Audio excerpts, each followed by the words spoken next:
दत्तापूर पोलिसांची अवैध पार्किंग विरोधात कार्यवाही, ग्राहक आणि दुकानदारांमध्ये खळबळ।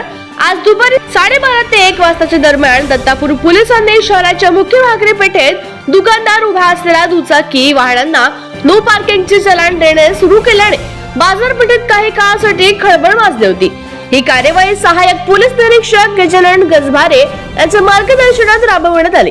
पोलिसांच्या या कार्यवाहीला ग्राहक असलेल्या दुचाकी चालक आणि दुकानदारांनी विरोध दर्शविला। पोलीस स्टेशनने आज जे कारवाई केली ते योग्य आहे, ते बरोबर आहे, पण पूर्व सूचना न देता ही कारवाई केली ही अयोग्य आहे आणि नगर परिषदने यामध्ये हस्तक्षेप केला पाहिजे आणि ट्रॅफिक, पार्किंग, अतिक्रमण हे सर्व बाजूला ठेवून केलं पाहिजे। त्या ग्राहकांना 4-5 ग्राहकांना भूदंड बसला 500-500 रुपयाचा, हा बरोबर नाही आहे, तो हिशोबाने झाला पाहिजे। पण पोलीस कुणाचे काही ऐकून घ्यायच्या मनस्थितीत नव्हते। गजानन गजभारे हे त्यांच्या सोबत असलेले वाहतूक पोलीस पखाले यांना कार्यवाहीच्या सूचना देत होते आणि स्वतः त्यांना ऑनलाईन दंड आकारण्यास सांगत होते। यावेळी त्यांनी महिलांना सुद्धा दयामाया दाखवली नाही। दुकानाच्या समोर रस्त्यावर वाहने उभी राहत असताना वाहतुकीस अडथळा होतो। आम्ही 1-2 दिवसांपूर्वी नागरिकांना याबद्दल सूचना दिली आहे।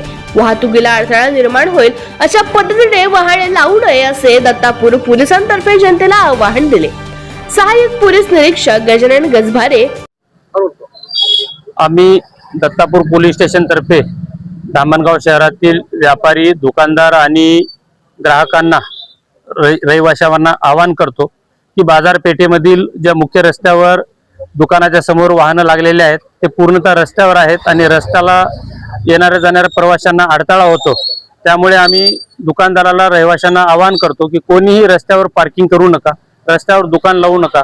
आमच्याकडून अशा नो पार्किंग झोन मध्ये वाहन लावणाऱ्या वाहनावर आणि रस्त्याला अडथळा करणाऱ्या दुकानावर, लोकांवर कारवाई करण्याची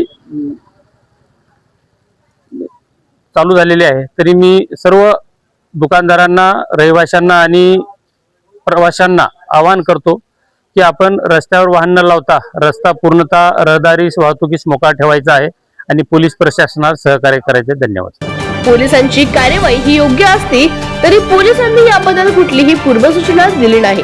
ग्राहकांना विनाकारण 500 रुपयांचा भूदंड बसला।